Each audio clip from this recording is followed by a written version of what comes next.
Good morning, everybody. Yesterday, we unveiled our first 4 shadow cabinet positions. There are some in the press who say, well, how on earth can you call yourselves the opposition as the Conservative Party have more members of Parliament than you do? Well, that's true, although our numbers do seem to be growing over the last couple of weeks. But I would say this, we have led for the last 200 opinion polls. Our average lead is between 9 and 10%. And as we face now an even bigger set of elections on May the 7th than it might have been a couple of days ago, I think there is little doubt that we are the main challenge to Labour on May the 7th and in the country. And so accordingly, all 4 that have got their positions will start to make their own pitches, start to build their own departments, and that begins today with Robert Jenrick, our Shadow Chancellor. But before I introduce him, I've been asked by several members of the press to comment on the events in the Chagos Islands this morning, which I will do. As you know, the Chagossians were brutally evicted from the islands over 50 years ago. And what happened yesterday was a group of 4 of them, and remember, these are British passport holders going on to British territory, went back to start to build a permanent settlement and to rebuild their lives.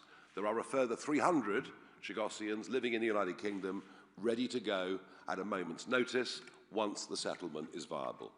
They were this morning served an eviction notice on behalf of the British government and told that unless they comply, they could face up to 3 years in prison. Just think that through. You can cross the English Channel in a dinghy, dispose of your passport and iPhone at the 12-mile line, and we will put you up in a hotel, give you 3 meals a day, dental care and medical care. And your chances ever of being evicted are less than 2%. And indeed, even on Diego Garcia, illegal immigrants arrived on Diego Garcia some years ago, and they were looked after, houses were built for them, schools were built, and yet this attempt by a group of people to reclaim their birthright, their rights of national self-determination, are being thwarted or threatened by the British government this morning. What about their human rights, Lord Hermer? What about them? What about their right to a family life? We are looking right now at every possible legal avenue we can to support these people and their brave quest to rebuild their lives as Chagossians. Thought I'd get that out of the way because I know the news channels wanted a comment on it.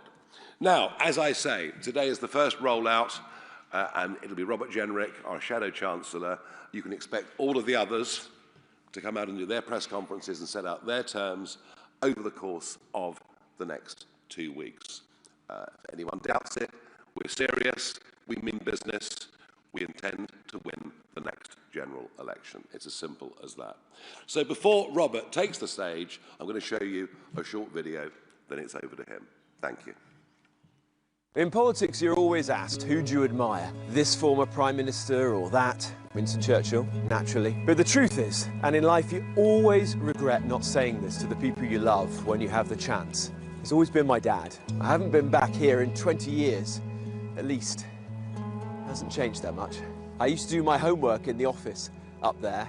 We didn't have a computer at home. No computer at home, try telling that to my girls. And on Saturdays, my sister and I used to clean the brass on the frets, and we used to smell of Brasso all weekend. My dad was born in Manchester, left school at 16, became an apprentice, worked in industry, worked his way up. He came here to the Black Country to run an old foundry. It was called Cannon Industries because it had made the cannons for Wellington's army. My dad was very proud of that. Most of that industry is gone now, and with it, a lot of history, sense of identity and pride. When you stood here, you used to see the remains of the old collieries, the pits, where those offices are now. Those were tough times. The economy was broken. Businesses were going to the wall, inflation, unemployment. It didn't feel like Britain was heading in the right direction. My dad's job didn't work out. Instead of getting a new one, he set up a business. He retrained as a gas fitter, got a white van, ran it from around our kitchen table, then from the shop, and then from a factory down the road. Like everyone starting a business, it was hard. I remember sitting at the bottom of the stairs late at night, listening to my mum and dad worrying about the bills, worrying whether the bank might repossess the house because it was mortgaged for the business. Every entrepreneur, every small business owner knows what that feels like. Life isn't smooth, especially in the tough times. My dad worked bloody hard, all hours.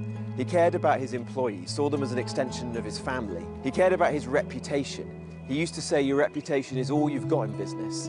He was careful with his money and careful with other people's money too when he had investors. Success didn't come instantly to him, but he got there in the end. He built a business, created good jobs. In fact, it's still going 40 years later. And just shy of his 85th birthday, he was still going into the office at his desk at 9 a.m. in the morning. I'm in politics for people like him and the people who worked with him. Or reform call Alarm Clock Britain. The people who get up early, put the hours in, do the right thing. There's no shortcuts to turning things around, but I know it can be done. We have in the past, we can do it again. We can bring bills down. We can bring back good jobs. It's going to require strong leadership, determination, a government that actually takes care with your money and savings, a government that believes in this country and its people. Britain's economy is broken, but it can be fixed. Britain needs reform.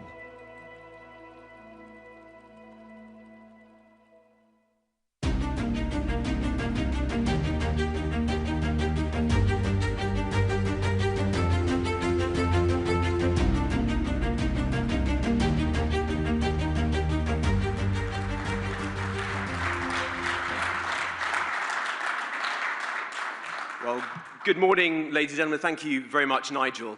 It's very good to be here. Now, look, I read in the papers this morning a commentator saying that they thought that I'd been appointed Reform's Shadow Chancellor because I had experience sat around the cabinet table. And of course, there's truth in that. I sat around the cabinet table and I saw up close what government gets right and what it gets wrong. And that is going to be important if Reform forms the next government of this country. But the table that I sat around that was actually the most formative to me was not the one in Downing Street. It was the one at home with my mum and dad in Wolverhampton in the 1980s. It was growing up there that I saw my dad, Bill, who you just watched in that video, a man who was not born into a life of privilege, a Manchester lad. He moved to the Black Country to take up a job in a foundry. He'd left school at 16, he went to night school, he got some qualifications, and around that kitchen table, he set up a business. He started it there, and with a white van on our drive, and it wasn't easy, as anyone who set up a business is a sole trader, has gone it alone knows. But just like all of those people who've done that, and are doing that right now across our country, through sheer grit and determination, he built that business. In time, he set up a shop, and then he had his own factory. He was able to build a more comfortable life for my mum, my sister, and me than he had ever been able to imagine when he was growing up. In building his business, he provided hundreds of jobs, good jobs, secure jobs, the kind that offered families peace of mind, the chance to get on in life. But for too many people right now, across our country, those opportunities are fading. They're victims of a 30-year-long economic consensus which has failed, and mismanagement by a Westminster class who bet that just because Britain was a rich and powerful country, it always would be. They were wrong. In 1997, people's living standards in our country were closing the gap with America. Today, incomes are closer to Romania's than to those of the United States. And why is that? They spent money we didn't have, more than doubled our debt. They increased taxes to record levels. They failed to reform the public sector, where productivity has barely moved in 30 years. They blindly pursued net zero, driving industrial electricity prices to the highest level in the developed world and killing British manufacturing in the process, of the kind that I knew when I grew up in the West Midlands. They eviscerated the tax base. Today we have just 80,000 companies with a turnover of £5 million or more. That's a quarter fewer per capita than there are in the United States. The recent succession of prime ministers in my old party and now in Labour lacked the vision for what we could do to arrest our national decline. They were defeatist, and each in turn, they were defeated. The financial crash should have been a big wake-up call, the warning to address the profound structural weaknesses in our economy. The economic shock of COVID might have been another one. Build back better, we were told. Well, they were both missed, and it now falls to reform, to fix Britain with a new economic model. Now, at this stage, I understand you will be wary of false prophets. Many prospective chancellors have offered their diagnoses of the problems facing our country. They've even alighted on some of the same remedies in speeches much like this one. Before the election, I bet some of you in this room went to listen to Rachel Reeves. She pledged financial stability and investment. She said she would unleash the potential of British workers. And to a weary public, it sounded promising. The reality? Instead of offering stability, she's unleashed chaos. Benefit cuts in, benefit cuts out. Inheritance tax up, inheritance tax down. Almost every possible tax rise on a business or a worker floated in the pages of a national newspaper for week after week after week, with devastating impact on business confidence. A cabinet that is now at war, and a prime minister on the brink.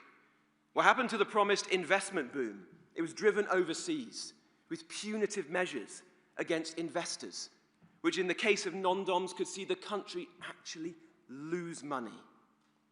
Any juice left in businesses has been squeezed out by tens of billions in tax rises, all to pay for an exploding benefits bill. And what about those workers who Rachel Reeves promised to champion? They've been taxed more, and everyone in Britain, like the country itself, is poorer for it. Prices rising, unemployment up because of her destructive tax on jobs, especially amongst the young. Everyone feeling hard up. An economy no longer serving working people, held hostage by a trade union orthodoxy that we all thought we'd banished decades ago. As one of Keir Starmer's own cabinet ministers, Wes Streeting, said to his friend Peter Mandelson, "There's no growth strategy at all." The British people have been betrayed once again. They voted for change, and instead they just got more decline. They feel cheated, and they have every right to be. What Britain needs is to change course and to forge a new political economy. What Britain needs is reform.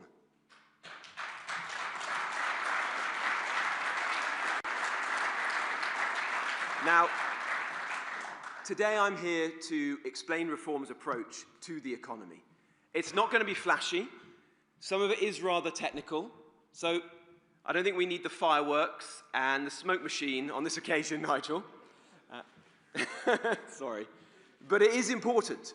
Firstly, Reform believes in fiscal responsibility. We believe Britain's rising debt must be brought under control. Why? Because right now, £1 in every 13 you pay in tax is spent just on the interest on the country's debt. It means we spend more on servicing debt than we do on our schools and defence combined. This year, the cost of borrowing reached the highest level since 2008, far above the level of the so-called mini-budget. Now, Andy Burnham recently said that the government shouldn't be in hock to the bond markets, that it should ignore the flashing red lights. Well, I say the opposite. If you need to borrow money to fund your spending, then you need to convince the lender that you have the wherewithal to pay it. I say to the bond markets that we respect you. The bond markets force governments to face up to difficult trade-offs. Reform welcomes that. Successive governments they've changed, they've broken their fiscal rules, all out the window. They've created what some have coined an idiot premium, where lenders simply don't trust the UK's word. That is costing taxpayers money. So it's got to end. Reform will prepare strict fiscal rules, will take advice from market participants in the period to come. We will instill a fiscal discipline that has been sorely missing, spending only what we can afford and never saddling future generations with the bill for our own profligacy. So the first thing a reform government will do is to bring Britain back from the brink of a debt crisis by cutting wasteful spending. The root of many of our problems is this: successive governments have taken more and more of people's money, and they've wasted it. They've sprayed it around with no regard for how hard they've worked for it or their own priorities. They say that your money is needed for the NHS, for the police, for the armed forces, for the vulnerable. But more and more often, it's not going to them. It's going to those who don't need it or shouldn't be getting it. Council houses for migrants, foreign aid to rich countries, billions in welfare for foreign citizens, expensive new cars for those with mild anxiety, colossal payouts to fat cat executives of utility companies that are increasing, not cutting, people's energy and water bills. Reform will get rid of this endemic waste. The work to do this is already well underway. In the last few months, Zia Yusuf and Richard Tice, both highly accomplished, successful businessmen who know how to balance the books and to create jobs, have set out how we'll begin to cut wasteful spending. Reform will make £25 billion in annual savings through measures including ending use of universal credit for foreign nationals, raising the immigration health surcharge, and capping foreign aid at £1 billion. Because under a reform government, the interests of the British people will always come first. Additionally, Danny Kruger's plan to streamline the civil service will generate £4 billion in immediate savings from averted salary costs, plus £1 billion in averted pension liabilities for future taxpayers. Reform will be careful with taxpayers' money. Your money, because that is what it is. And we'll never forget that.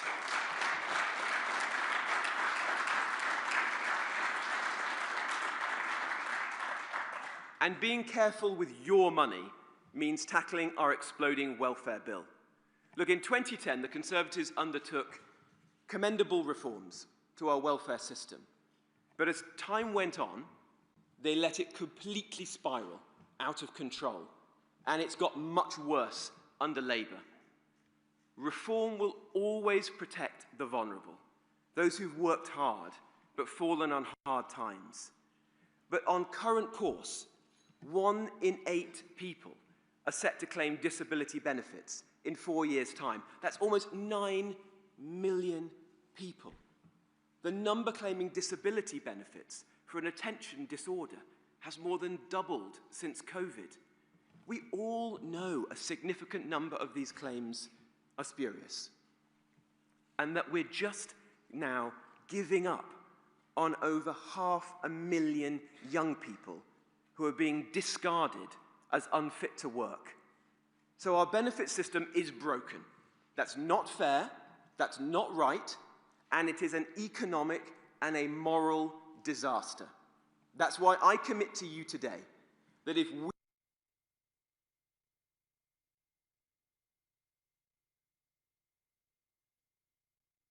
developing the most comprehensive plan for welfare reform in British politics. Better, more serious, more rigorous than any other of the parties. And we will be setting that out in the months ahead. We will stop those with mild anxiety, depression, and similar conditions from claiming disability benefits, and instead do everything we can to encourage them into the dignity of work. We will reinstate in-person assessments and require clinical diagnosis to weed out those who are choosing a life on benefits. We will end the abuse of the Motability Scheme, where expensive cars are handed out for conditions like tennis elbow and paid for by working people who could never afford those same cars themselves. And we will make sure that only British nationals can claim benefits in the first place. But we need to go further, because at the moment, the system is not fair to those who pay for it. As a signal of intent today, Reform is changing our policy on the two-child cap for universal credit. The policy was well-meaning. We want to help British working families to have more children. But right now, we just can't afford to do so with welfare. So it has to go. As Reform's Shadow Chancellor, I'm ending it. A Reform government will restore the cap in full. We are the party of Alarm Clock Britain. We are a party of workers and not welfare.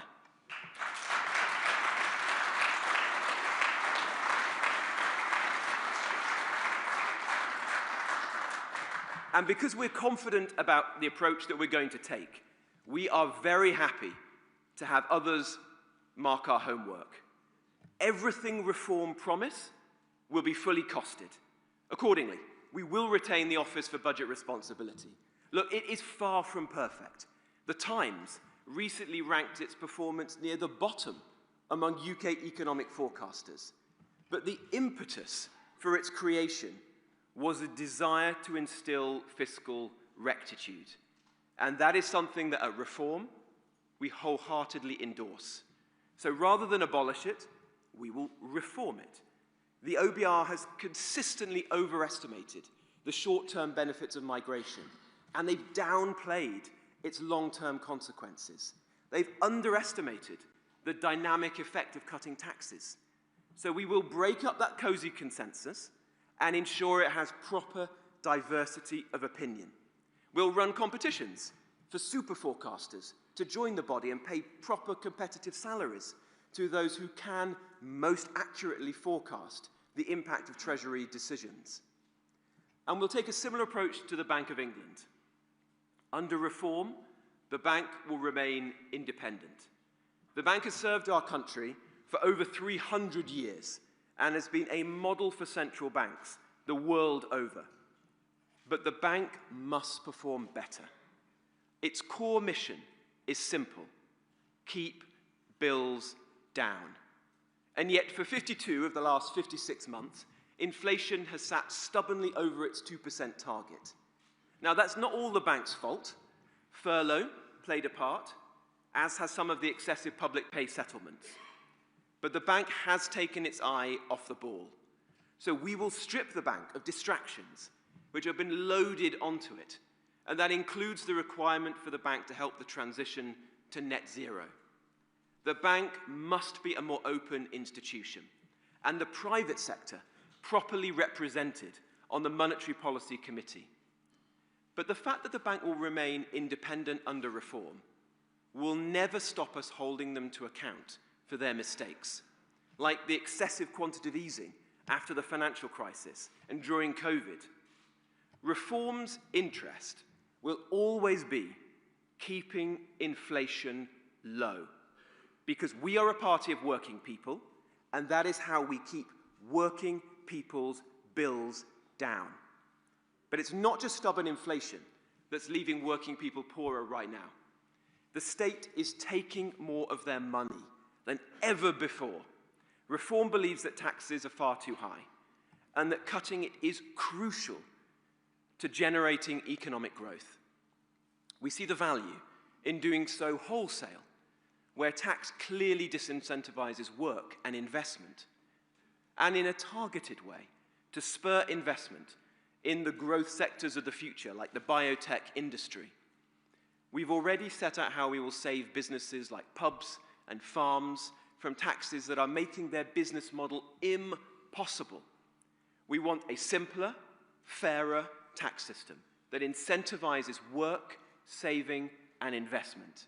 That means fixing the absurd marginal tax rates that many people face in our country today.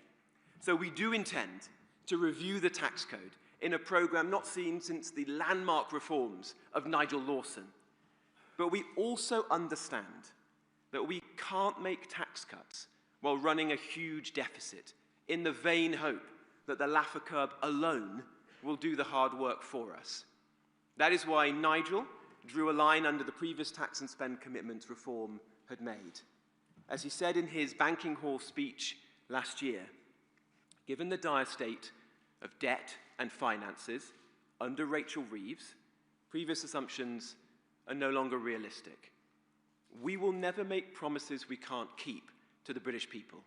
So we'll only cut taxes when we have generated the fiscal headroom necessary to make those tax cuts sustainable.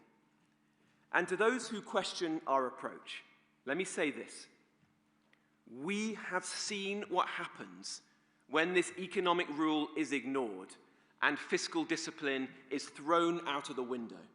Liz Truss went down the path of wild spending splurges alongside big tax cuts. The result was chaos. Mortgage payments soared. Working people suffered. Today, I give you my word that a reform government will never play fast and loose with your savings.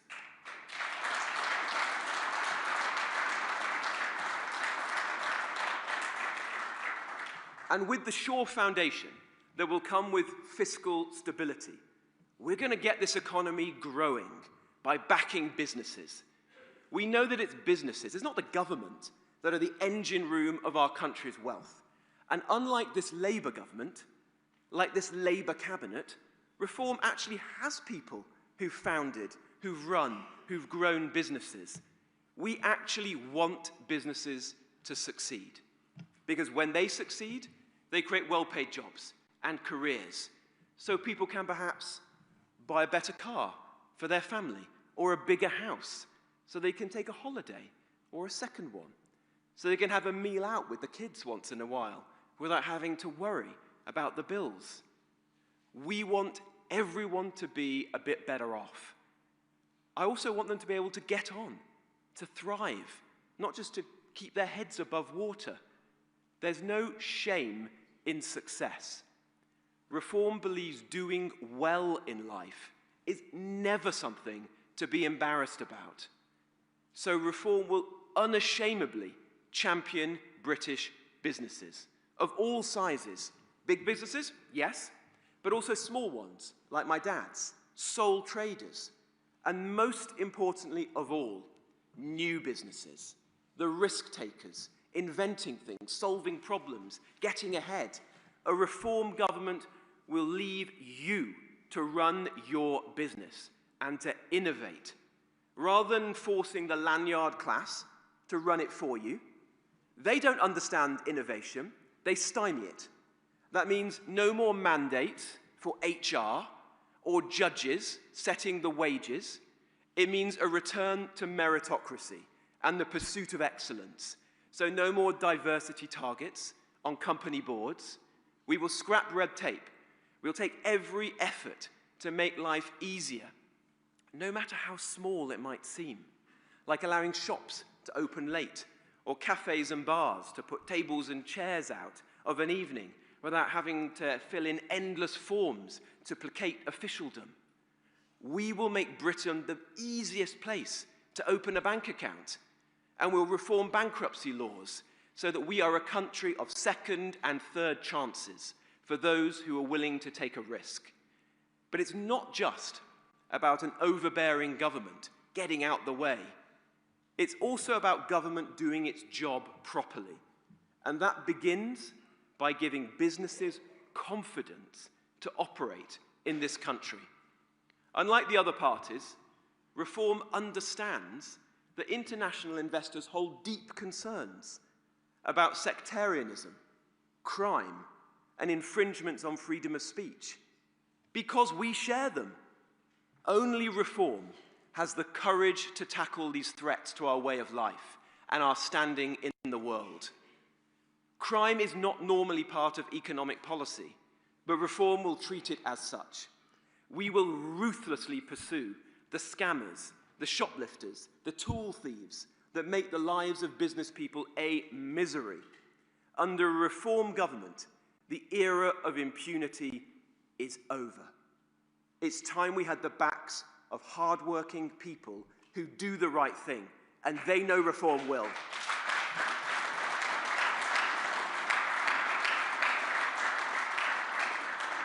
Now, I'm here speaking to you in the city, 40 years since the Big Bang put London on course to be the world's most important financial centre.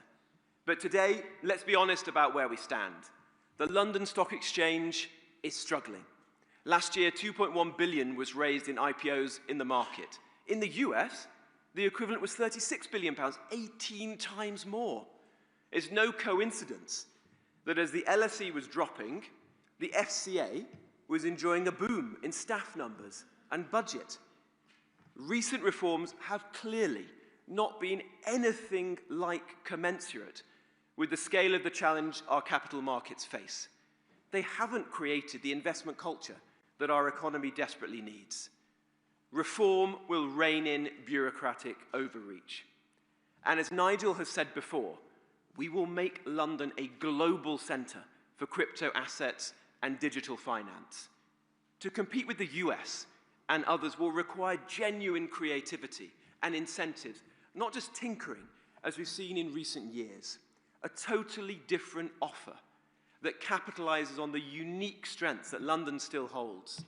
That is what we will set out to do, working with you, with the city, with business, to develop exciting, comprehensive plans. I had my first break in the city, as of course did Nigel, as a trader. We know that Britain needs a thriving financial services sector, and its relative weakness since the financial crisis has hit our productivity. Reform will work with you to bring about a second Big Bang, and we'll seize opportunities for better, nimbler regulation that Brexit offers. In financial services, yes, but also in data protection, environmental standards, and labour rights. We'll find the edges we can to deliver businesses advantages and, above all, higher living standards for British people. The spirit of deregulation that we are going to engender, of doing less and doing it better, is perhaps best needed in planning. Right now, government is actively stopping companies from building new offices, factories, data centres, labs, the things that would create well-paid jobs. It's also holding young people back from owning their own home and starting their own family. It is so broken that the last time house prices were this expensive relative to wages was in 1876. It's leaving everyone worse off. So Reform will liberate planning across city centres and industrial zones. It will make an immediate national priority of densifying inner East London and the building out of Cambridge. We will repeal the ridiculous EU nutrient neutrality rules that are preventing the construction of 100,000 homes for British families. And we'll go further. We'll create a permitted development right for research labs and data centres, streamline permission for factories to be built in our towns. And we're not content with stopping there. We will make sure that businesses have the grid connections that they need to invest in AI, robotics, and manufacturing.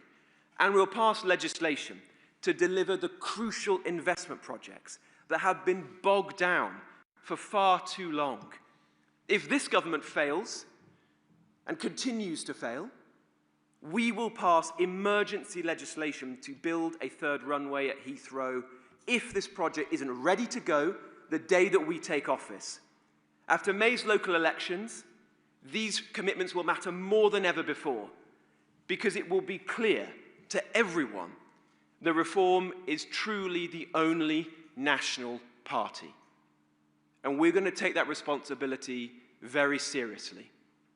It's a responsibility to ensure that we create opportunities for all parts of our great country, not just London and the South East. Faced with the trade-offs, a Reform government will back transport projects with the biggest benefits to working people, not just the ones that are fashionable. That means boosting productivity, the ones that are really value for money, projects that matter to people, like bypasses, flyovers, roundabouts, buses, local rail, and yes, improving the state of our roads. We'll build the links between our towns, our villages and suburbs to allow people and goods to move rather than attempt to drive motorists off the road and into absurd 15-minute cities. Rest assured, under Reform, the war on the motorist will end.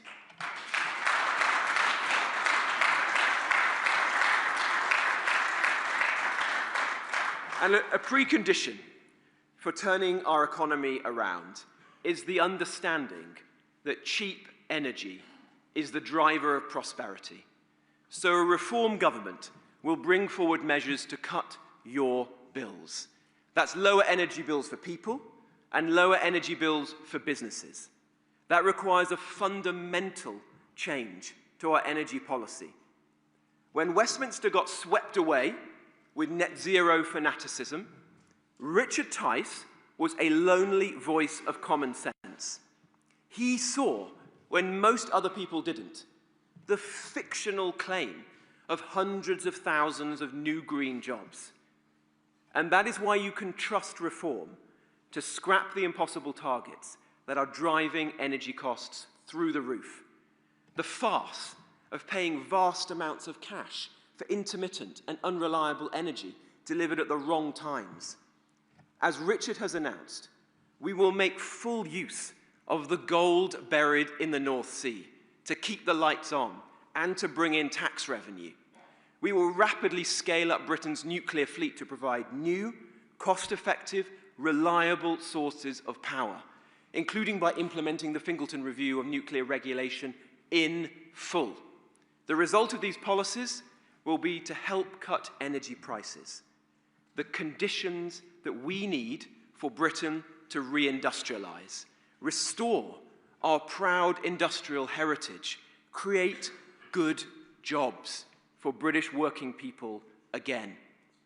And above all, Reform will change the country's economic strategy so that it serves you, the British people.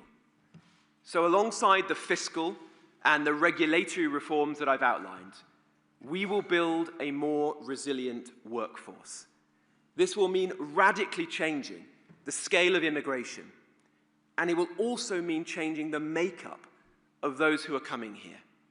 As Zia Yusuf has already set out, and will do so more in the coming days, Reform will ensure that any new arrival is a net contributor to our economy.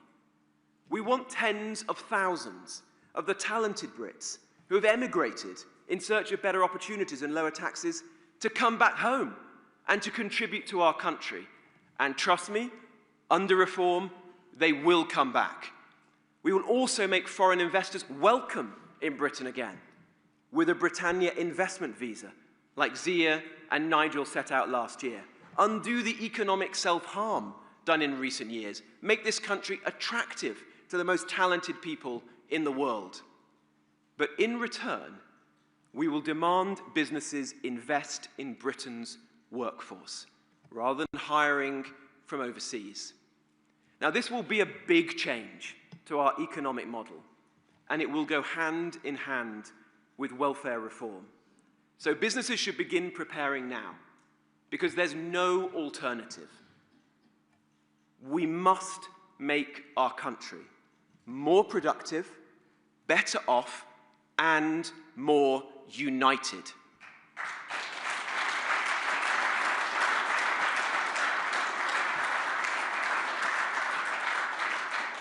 This new political economy that we are going to forge also requires recognizing that the world has fundamentally changed, and that, in turn, our trade posture has to change as well.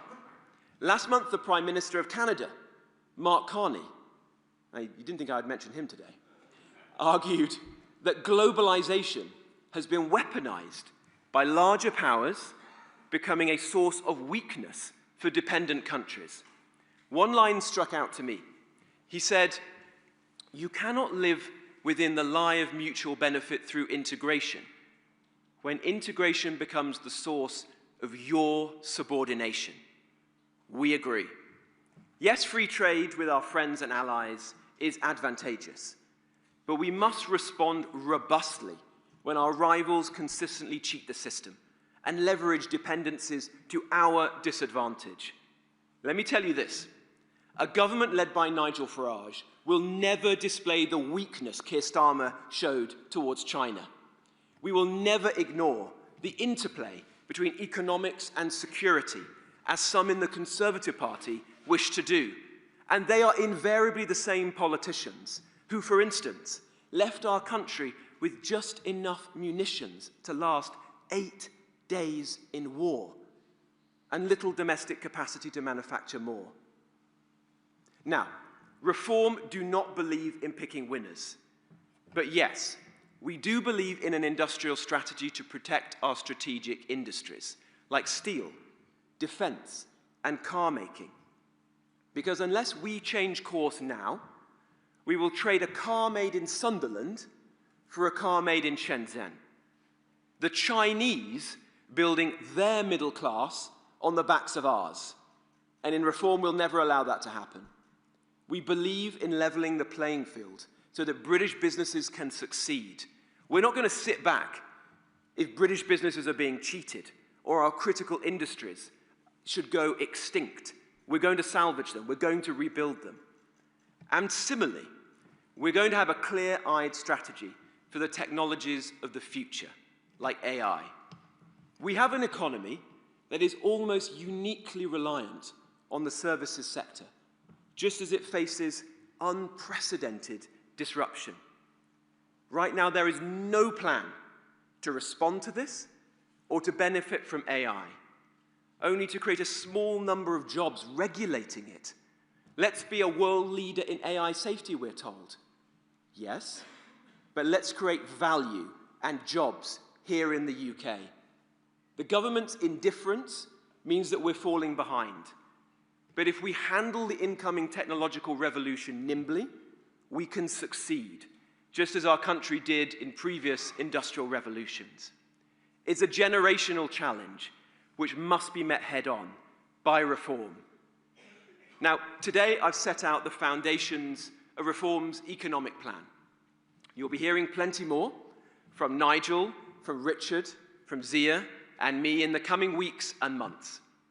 This speech has barely scratched the surface of our ambitions for deregulation, for combating waste, for radically improving productivity in our public services like the NHS whilst keeping it free at the point of delivery, for how we will cut people's bills and leave more money in working people's pockets at the end of the week. There is a great deal of work to do. The list of challenges is vast. No one in Reform is pretending that this will be easy. The task of changing course after 30 years of failed economic policies is daunting. It will require deftness, care, and plenty of planning. We will be, in the words of Disraeli, conservative to preserve all that is good, radical to preserve and to remove all that is bad. Now, admittedly, Disraeli was not a very successful chancellor. It has to be said, for those of you who know your history. My inspiration is actually another Robert, also from the outskirts of the Black Country, Robert Peel. He was the architect of Victorian times, the architect of a Victorian age that was marked by both stability and prosperity. He was, as we will be, a reassuring revolutionary. If we get it right, we will see the benefits in real, immediate, catch-up economic growth, with more jobs, higher wages, and lower bills. We'll reduce the cost of energy and help to rebalance the economy. We'll fix planning to ensure that we lift productivity across the country. We'll cut migration, reform welfare to help draw people off welfare and benefits back into the workplace. We'll lower the tax burden and restore the incentives to invest and to build businesses. Rab Butler once described politics as the art of the possible.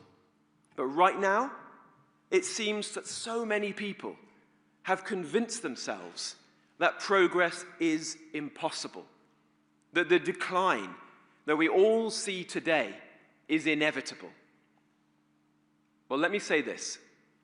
Reform has the drive to defeat that defeatism, the energy to lift the gloom, and the courage to take action where others have flinched to get Britain back to its best. Britain's economy is broken, but be in no doubt, it can be fixed. We can turn our country around, but it can only be done with reform. Thank you very much. Thank you.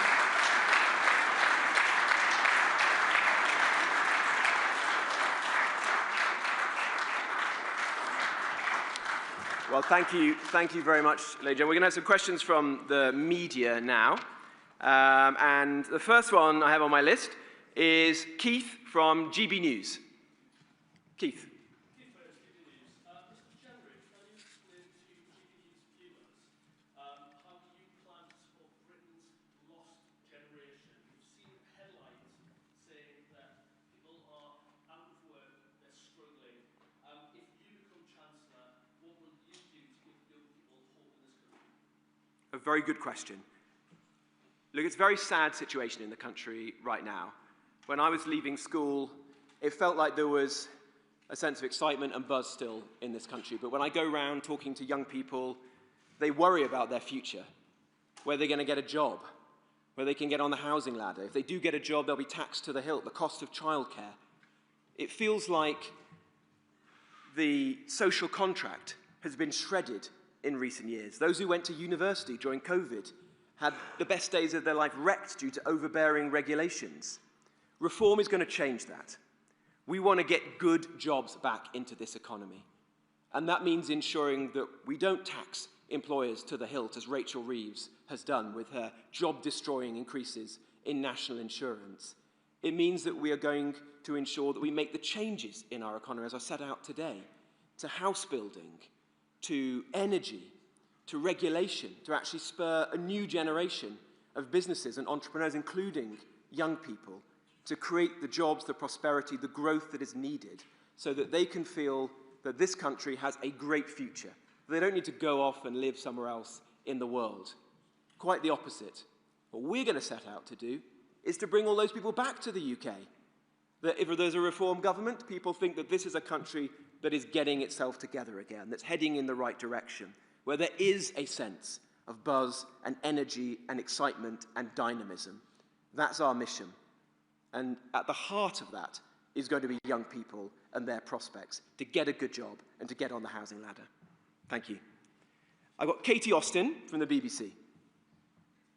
Thank you. Thanks. Carrying on with young people, should younger workers be paid the same minimum wage as older workers? And as we're in the city, do you still think the Bank of England should stop paying interest on commercial bank deposits created by QE? Thanks. Well, on the second point, I think there's a very legitimate issue there, which Nigel set out in remarks that he made at Davos, and we're going to be giving that careful thought. What you've seen in the speech that I've made today, everything that we do in the months and the years ahead is going to be the result of careful, strategic consideration, talking with market participants and coming forward with serious, robust policies. And we want to ensure that the City of London thrives again. You know, I had my first job in the city, Nigel did, at the heart of reform, and a number of people like Zia and Richard who have built highly successful businesses. We want to see this be the world's greatest financial centre, and it pains us to see what's happened in recent years, to see the London Stock Exchange on its knees to see good jobs lost, not just to the United States, but actually losing out in a way we could never have imagined to competitors in Europe. Who would have thought there would be a more competitive tax regime in Greece or Portugal than there is in the UK today? That entrepreneurs will be going to live in Milan because they think that Italy is more stable than the UK. We're going to change that. As regards to young people, I think Nigel was one of the first to say when Rachel Reeves proposed increasing the minimum wage for younger workers that that was concerning because youth unemployment was a serious problem. You know, there's 250,000 jobs for young people have been lost since Labour came to power. For the first time this century, youth unemployment is now worse in the UK than in the EU. We all used to say that one of the good things in the UK was our youth unemployment versus those of European economies because of the structural reforms that had been done by prior generations. But that appears to have been reversed now, undermined by this Labour government. So we're going to think very carefully about how we can support more young people onto the housing, into the workplace. And yes, what they are paid is important in that equation because we all remember our first jobs. And you only have to go around the country today and talk to people, particularly in hospitality, who are struggling enough as it is and are asking, can we afford to take on somebody to work in a pub or a cafe or a restaurant who is a younger worker? Or should we perhaps choose somebody who's slightly older, a 25-year-old who's got more experience of the workplace? These are economically harmful decisions that were not thought through by Rachel Reeves, and I'm going to be holding her to account for them. Now, we've got Alex Rogers from Sky News next. Alex. If you go ahead and scrap the Equality Act, do you intend to replace it with your own legislation that still enshrines some of its protections? And can you guarantee that no one will lose their job because of their sex, ethnicity, or disability under your plans? Thank you. Yeah, so Suella Braverman will be setting out more details on this in the coming days. But let's be very clear. Over generations, a succession of important pieces of legislation were passed in this country to protect workplace rights, whether that was the Equal Pay Act or the Disability Discrimination Act. And we want to see those rights protected and handed on to future generations. What undoubtedly has been harmful to the way government works, to the way our economy operates, and to our society are the reforms that were taken forward by Harriet Harman in the final weeks of the Brown government when it was on its knees and on its way out, creating the public sector equality duty, for example, things that have led to perverse outcomes, like the Bank of England creating an internship scheme which white working class boys are not able to apply for.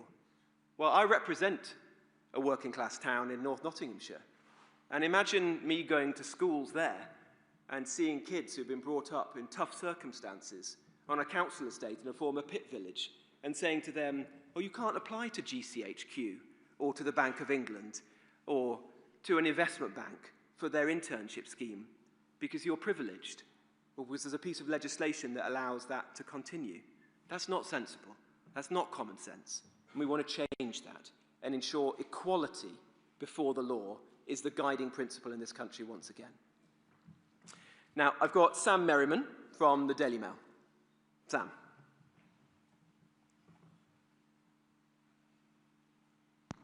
Thank you. Mr. Jenrick, one economic policy that you didn't mention, and I'm sure will be very important to many of your voters, is the triple lock. Will Reform commit to maintaining the triple lock into the next election? Thank you. Thank you. Well, we're going to be saying more about this in the coming days, but I've always been a supporter of the triple lock. It's incredibly important that we provide dignity and security to older people on fixed incomes in the last decades of their life, particularly in a time like this where there's such challenging circumstances with the cost of living. So I don't think your readers will be disappointed, but we'll say more in the coming weeks. And we've got Lucy White now from Bloomberg.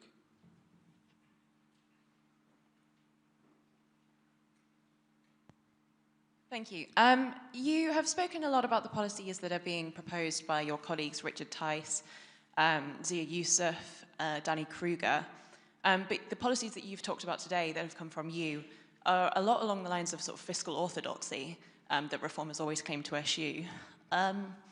Do you have any ideas of your own that you might be thinking about soon that will sort of shake up the city in any way? And if I can ask as well, on fiscal rules, do you have any yet? Do you have any idea what your fiscal rules might be? Well, on the second point, we're not going to make up fiscal rules on the first day in my role as Shadow Chancellor. That would be the opposite of the approach that we're taking. As I hope you can see from what I've said this morning, we're going to be deliberative. We're going to be careful.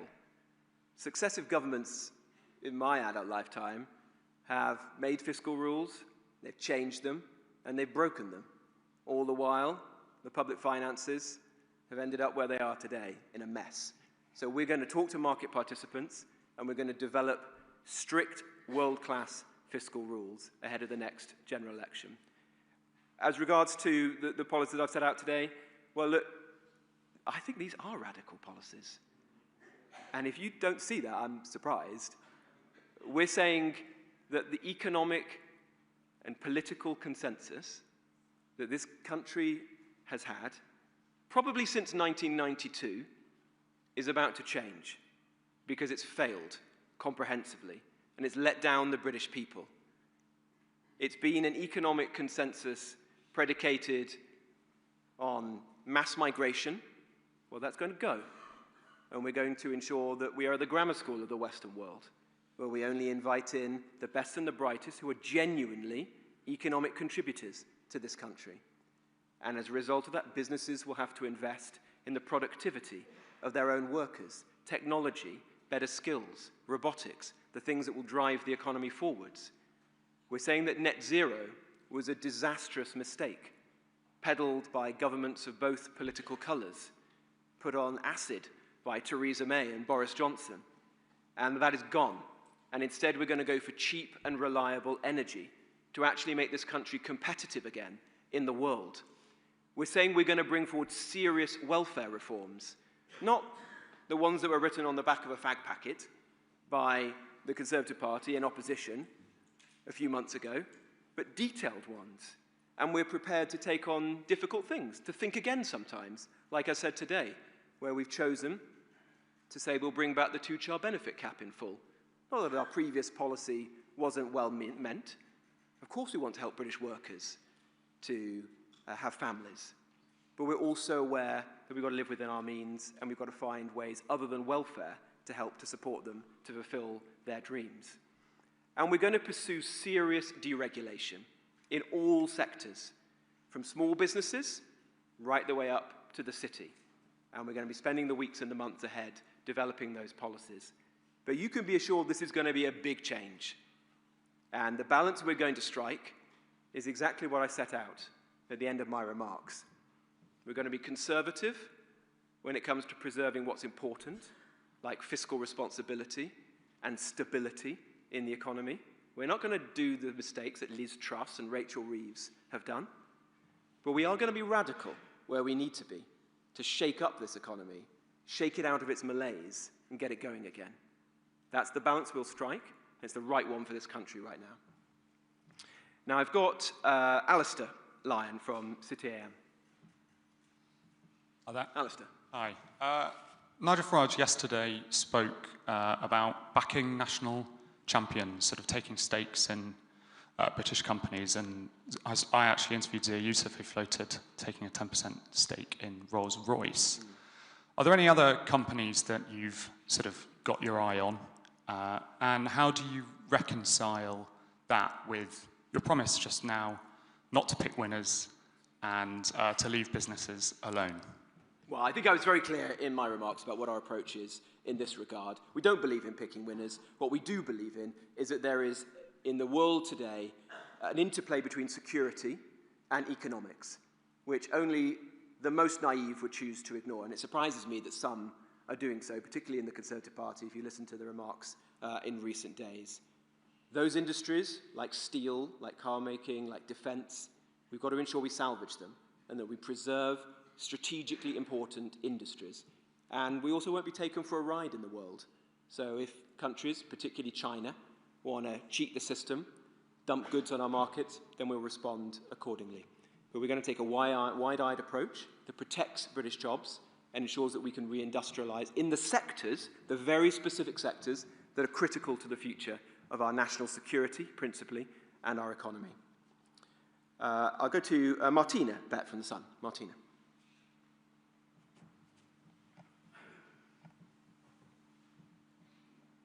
Thank you, Mr. Jenrick. The Chancellor recently said that the student loan system is fair and reasonable. Do you agree? And if you don't agree, what will the reform government do to ease the burden for graduates? And just quickly, on the triple lock, based on what you've just said, it does seem like you do not agree with Nigel Farage that its future is up for debate. Could you clarify, please? Thank you. Well, I think I was very clear on the triple lock that we're going to be saying more in time on that, but we're always going to protect pensioners. We're always going to protect pensioners because we want them to live in dignity and security. And we appreciate how life has been tough for them as a result of the bad policies of both the last Conservative government and this one. Energy prices, for example, those put immense strain on their budgets. With respect to students and student loans, look, the system is a mess. The rates of interest have been usurious recently, and the system has been set up to fail. I mean, you've actually got foreign citizens claiming student loans right now, costing the British taxpayer hundreds of millions, potentially billions of pounds, rather than that money going on skills training for our own people. We're always going to put the interests of the British public first.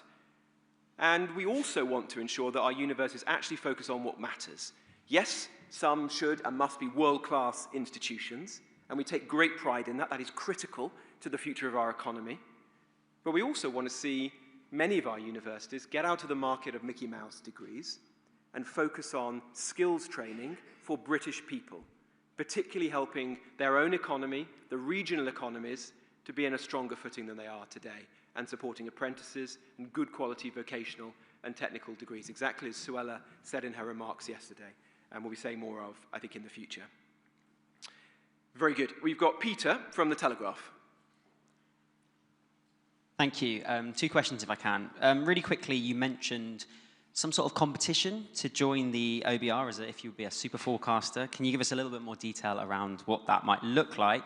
And just one more. Last month, your leader, Nigel Farage, said the OBR is a Blairite-style quango, effectively dictating to elected politicians what they should or should not do.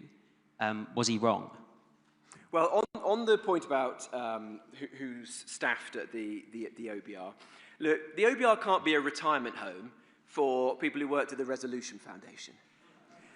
It's got to be for genuinely talented people who are able to produce world-class financial models. As the Times reported recently, I think the OBR was ranked second from bottom of all the forecasts in recent times. So only a fool would say that things have gone swimmingly at the OBR recently. We're going to change that. It means bring in people who have the skills that are necessary, and yet it does mean some competition to ensure that we actually get the right models so they're providing the right advice to the Chancellor of the day, and the budget process works well. We saw, I think without question, the worst budget process, I'd say in living memory, possibly ever, with Rachel Reeves' budget, where she went month after month, floating new tax rises, getting supposedly new forecasts, frankly lying about what the forecasts were when she went on the media to scare people. That's got to come to an end. So we're going to work with the OBR to reform it and make sure it's fit for purpose. But the broader point I was making is this. What was the reason for the OBR being created? Well, maybe there was some politics in it from George Osborne. Shock. But it was also because under Labour, under Gordon Brown, people had lost faith in some of the Treasury's own numbers, and there was a need to instill fiscal rectitude. And we believe in that. We're not scared of that. We want to ensure that we have fiscal stability, we have financial responsibility, and we believe in sound money. So we're going to work with the OBR, make it a better version of itself, and ensure that we have sound money at the heart of government policy going forwards. Daisy, please, from The Times. Thank you. Just firstly, specifically following on student loans, you know, would you commit to reversing the government's decision to freeze the repayment threshold for 4 years, which effectively levied a £1 billion tax on graduates in the last budget? And secondly, you said in your speech that the Conservatives had delivered some commendable reforms to our welfare system. Could you set out what those commendable policies were, and will you rule out a return to the austerity policies of the Cameron government if you become Reform's Chancellor? Well, I think I've said what I need to say on students. You know, I'm not going to make up policy here. It's very clear the approach that Reform is going to take. We're going to have a deliberate attitude toward policy. Things we say will be well thought through and fully costed, and nobody's going to be standing at podiums like this making stuff up on the hoof. With regard to, sorry, what was the second half of your question? Oh, well, welfare reform, sorry, apologies. Look, we're fair-minded in Reform. We will praise things that were good, and we will oppose things that have been bad. The very early days of the last Conservative, in fact, coalition government, under Ian Duncan Smith, there were good reforms brought forward, which set out to make work pay. And as a result of that, the economy improved. There were more disabled people, for example, who were helped out of welfare and back into the workplace. Youth unemployment came down and remained relatively low compared to our competitors. And overall, employment levels were good in the country. And so let's be honest about that. And one of the reasons why that happened, incidentally, was that in opposition, careful thought and planning was taken to prepare those reforms. However, after COVID, it's been a complete mess. The benefits bill has ballooned. The last Conservative government clearly took far too long to respond to that. And as a result of that, millions of people are out of work, claiming benefits. The benefits bill is going to bankrupt this country. And we've got to ensure that we fix that because we're not prepared to leave people in that situation. And taxpayers know it's unfair. I've got, next, we've got Jonathan Walker from The Express. Thank you. I think it's clear from what you've said that you feel that the quantitative easing of the past was a bad idea. But what can the Bank of England really do today to control inflation more, apart from keeping interest rates high, which means presumably higher mortgages? And also, can I ask you, it is striking that at this point, you don't seem able to say that the party, quite able to say that the party is committed to the triple lock. Is it fair to say this is something that you've been taking a good hard look at? No, it's something we're going to be talking about in the coming days. But look, I think I've been very clear on that, you know, your readers will not be disappointed by our view on that. We want to protect pensioners and those who rely on it. As regards to the Bank of England, I was very clear that the blame doesn't solely fit with the Bank of England. The furlough scheme pumped hundreds of billions of pounds into the economy and created massive inflation as a result. You've seen that with quantitative easing, both after the financial crash and during and after COVID as well. There is a role for government and the Chancellor, who has to ultimately take responsibility to be very careful with inflation, whether that's in those regards or with respect to public sector pay. And the message that I hope we've landed today is that Reform takes inflation extremely seriously. We've got now Alistair from Reuters.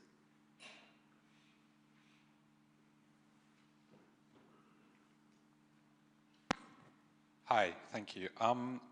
You mentioned that you wanted fiscal headroom before you had any tax cuts. If you achieved that fiscal headroom, what would be the first tax cuts that you would prioritise? And just on the fiscal rules... Well, just to be clear, I mean, if I haven't been already, we're not going to make tax and spend promises right now. So sorry to disappoint you on that front, but we're going to take these decisions in time very carefully. Sure. And on the fiscal rules, would you be open to keeping the current fiscal rules if the feedback you get is that they work well, or even making them less restrictive? Or are you pretty sure that you want tighter fiscal rules and it's just about how it works? I think we're going to have to take our time and work through this. It's only the second day in my position, but I've been clear. We're going to have strict fiscal rules, and the point is we're going to actually talk to market participants in the weeks and months to come. We're going to tour them, listen to their views, and develop them ahead of the next general election. William from the Press Association.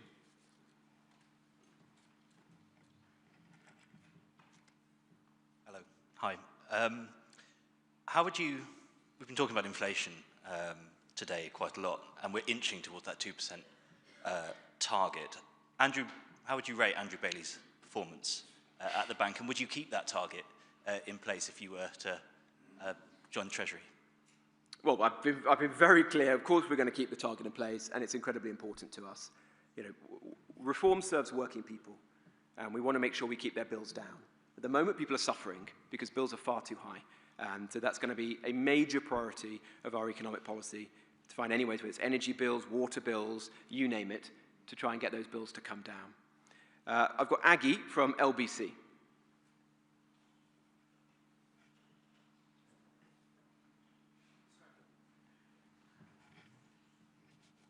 you very much. Robert Jenrick, can I just clarify your position on the minimum wage for younger workers? Because it sounds like, and indeed Richard Tice told us this on Monday night, that you are looking at cutting minimum wage for younger workers. If that's right, how much by, and also... We're not, if I can stop you, we're not proposing to cut the minimum wage. The minimum wage will be set by Rachel Reeves and the government, long in advance of the next general election. So there's no suggestion of that. But I think there's a very legitimate concern about young people in the workplace right now. And we've got to ensure that we set policy accordingly. And we are concerned that increases that are being proposed are going to make it much more difficult for employers, particularly in some of those sectors that are under strain, like hospitality, to take young people on. But we're not going to cut the minimum wage, if that's your question. Okay, so the minimum wage is going to remain the same. If the government raises it in government, if reform were there, you would keep it the same as what the government had raised it to? We're not going to cut the minimum wage once it's been set. But it is right to raise concerns. I think, from what we've heard today, Rachel Reeves has recognised herself. Great. And second question, you've nearly been in Reform UK, you've just been there over a month. What's the thing that surprised you the most in your new party? The incredible energy, enthusiasm, momentum that there is. There's no other party like this in British politics, I can assure you. Right, we've got Emilio from Politico. Hi, Robert. I've got two questions, if that's okay. You talked about the chaos that Liz Truss unleashed.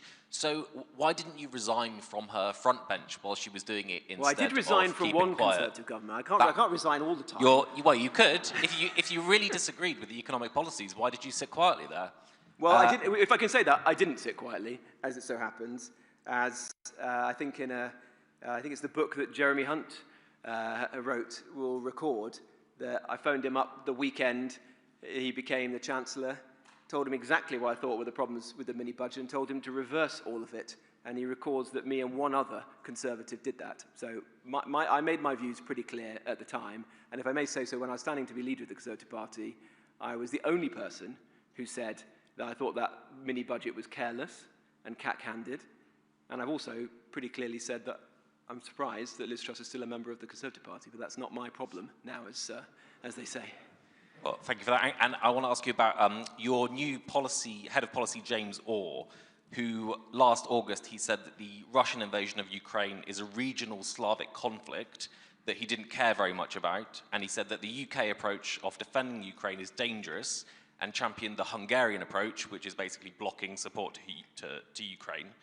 Do you agree with that? And is this the man who should be devising foreign policy for reform?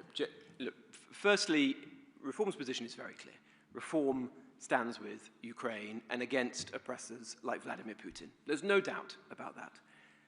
James is a very talented man who I've known for a long time. We worked together many years ago. He's one of the most intelligent, thoughtful people, fantastic understanding of policy, understanding of geopolitics. He's a great asset to the party. I'll go to Tim Stanley now from the Daily Telegraph. Thank you. Good morning. Rob, when you were a Conservative MP, you said that Nigel must have, quote, had one too many pints before pledging to abolish the two-child cap. No, I can't believe that's the case. Well, you've clearly won the battle on this policy. So does this U-turn, plus keeping the OBR and keeping bank independence, represent the end of populism and reform and the Toryfication of the party? And on the policy itself, You say you want to be the party of alarm clock Britain, but as you know, working families also benefit from lifting the benefit cap, which is predicted to draw hundreds of thousands of people out of relative poverty. Suella Braverman, when she was a Conservative MP, described the cap as unfair and said it had pushed people into poverty. So can you today persuade Suella Braverman that she's wrong? Well, let me be clear about this. The policy that the party adopted was well-meaning and was focusing support upon British workers and their kids. And we all want to see those people be able to have families and lead good lives. The issue is that our economy is in a mess, mainly as a result of disastrous decisions that have been taken, including latterly by Rachel Reeves. So we've got to live in the world as it is. Unfortunately, we can't afford to do this right now through welfare. There will be other ways in which we can help support and encourage families to prosper in the years ahead. But it's not going to be through welfare. That's why we've made this decision. It's a tough one, but it's an important one. And it shows our intent that Reform is not a party of welfare. We're going to be bringing forward serious reforms in the months ahead to bring down that welfare bill, help people back into the workplace, and ensure fairness for working people once again. I'll go to Will Hay. We're working through these. There's a few left, so we have to be a bit faster now. Will Hazel from the Eye.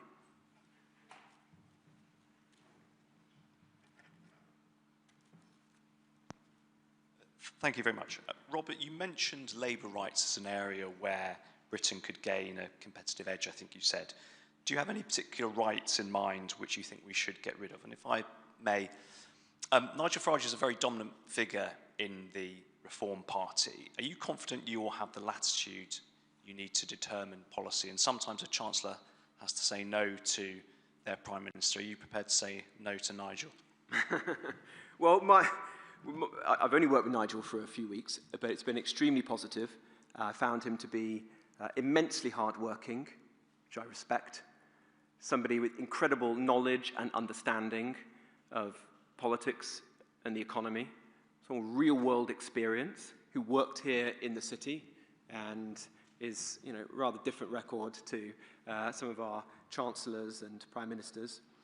And somebody who is good at working with people, and that's exactly what we want to do. We want to have a good working relationship. Nigel is the leader of the party, so it's not surprising that at the end of the day, he's the person who makes the final decisions. And what a relief it is to be in a party with a strong leader who everyone respects. I think that would be a good thing generally for other political parties. I'll go to Max from Guido. Oh, sorry, on Labour Pos. Look, we could be, there are a number of examples. We'll be setting up more in the weeks and months to come. Richard, in particular, because he is the spokesperson on this, so I'll really leave it for him to speak to. But it's quite clear that much within the employment rights bill that's gone through Parliament has been immensely harmful to business, to confidence. It's contributed to the unemployment that we're seeing right now in the country, and we'll have to consider what within that bill we want to scrap to create a better environment for businesses. I've got Max now from Guido. Hi, Robert. We're less than 2 months away from new compulsory rules requiring self-employed taxpayers to file tax information 4 times a year and buy expensive software in order to do so. What's your position on that? Will Reform pledge to reverse those rules? And if I may, you've taken an interest in the housing market. Are you considering pledging to abolish stamp duty? Well, on both of those, look, we're going to think carefully about these things. We're not going to make up policy on the hoof, so you'll hear more from us on those topics, like stamp duty. But, what I've been very clear on today is that it's not just about tax cuts. We're certainly not going to do tax cuts that aren't fully costed and funded. We've got to find the headroom first. But we're also going to do the hard yards of supply-side reforms. And that means change to our planning system, and in particular, in those places, like inner East London, where there's immense potential to get building again with a zonal, more liberal planning system. So you'll certainly be hearing good stuff on that in the months ahead. I've got Athena from The Independent. Hello. You've hit out at decades of mismanagement of the economy under the Tories.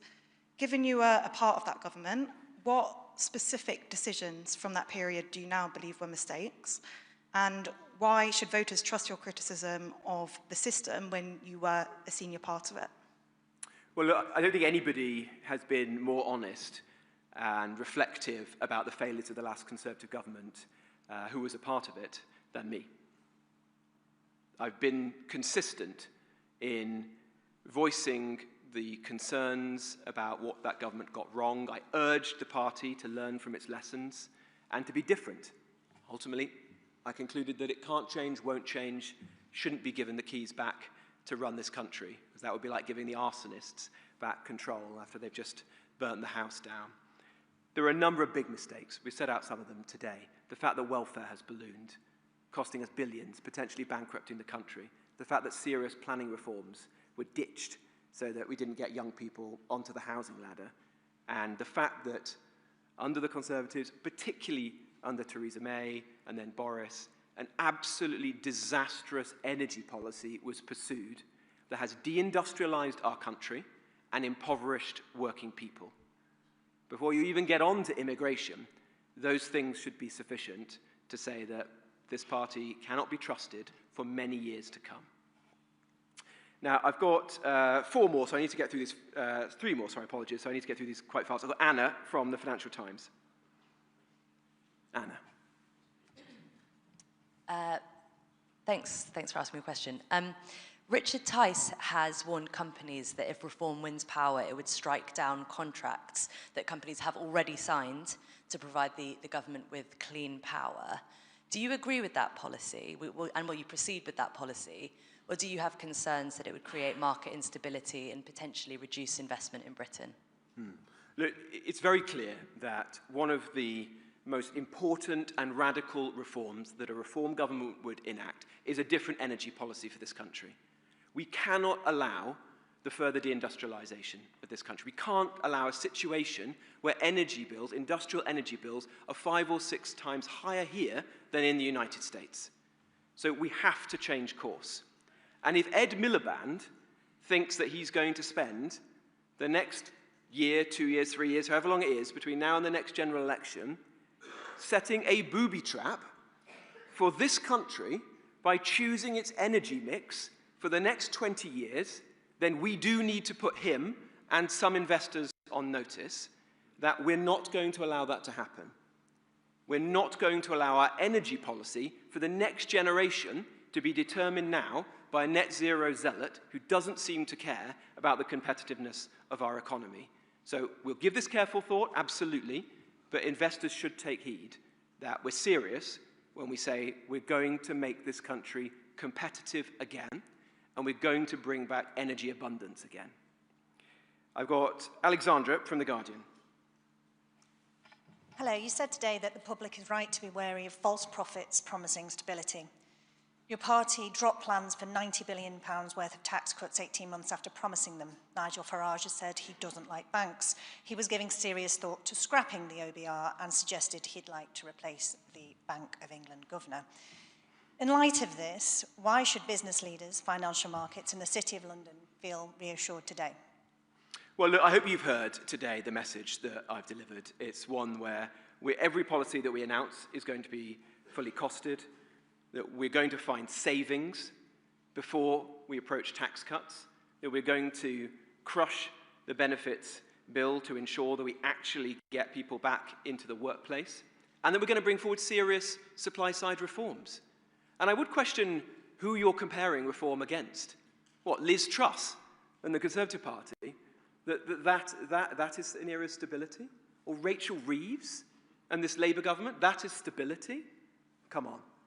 What we're going to offer is the combination that this country is actually crying out for, which is seriousness of purpose, stability, but actually some radical policies to turn this country around. And if we get that balance right, then I think the next government under reform will be one of the most important for driving this economy forward for a very long time. And then lastly, but not least, we have Sophie from the Daily Mirror. Sophie Huskisson from the Daily Mirror. So if you restore the 2-child benefit limit, are you comfortable with plunging hundreds of thousands of kids into poverty? And what is your plan to tackle the 4.5 million children in poverty? Well, it's not about that. Of course we care about ensuring that people can have kids and those kids can lead fulfilling lives. We can't just do that by spending more and more on benefits. The country is going to go bankrupt. That is the course we're currently on. So someone has to instill some realism into this debate, and that is what we're going to do. We're going to get the benefits bill down. We're going to do so fairly, with concern for the genuinely vulnerable, but we are going to get it down, because there's no alternative. And we're going to find other ways in which we can support families and working people, like building some more homes, for example, like getting some good jobs going again, like bringing down people's bills with a different energy policy. This is going to be our approach, but if you think that we can just keep going on like Keir Starmer and Rachel Reeves is, weekly, increasing the benefits bill, then you're on a course to bankruptcy, and Reform are not going to allow that to happen. Very good. Well, thank you all very much indeed for coming today, and thanks for your patience with all these questions. Very good to see you all.